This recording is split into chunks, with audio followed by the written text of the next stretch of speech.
তুমি কোৱা নহ'ব তুমি আগতে ক'বা মই তেতিয়া মাইনা তোৰ হেৰি ক'ত আছ তই কি হ'ল তোৰ দেখোন খবৰ খাতিয়ে নাই আমাৰ ঘৰলৈ তই নহাই হলি কোন ৰিম্পীয়ে ফোন কৰিছে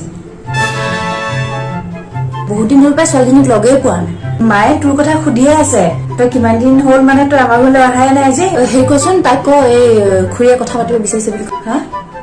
মোক ফোনটো দে মই কথা পাতিম তাই মায়ে মানে হেৰি তোৰ লগত কথা পাতিব বিচাৰিছে কি কৈছ ক'ৰবাত যাব আছে দেৰি হৈছে তোৰ ঠিক আছে হ'ব দে তাই বোলে ক'ৰবাত যাবলৈ আছে দেৰি হৈছে সেইটো কাৰণে এতিয়া নাপাতে পাছত পাতিব জল্দি যাবলৈ ওলাইছিলে গৈ পালেগে চাগে হা আমাৰ ইয়ালৈকে আহিছে তোক লগ কৰিবলৈ আহিছে ড্ৰয়িং ৰুমত বহি আছে সেইটো কথাকে ক'বলৈ ইয়ালৈ আহিছে ফুচফুচাই অলপ চাওঁ আজি লগৰ ছোৱালী আগতে মাৰ খাবি তই আজি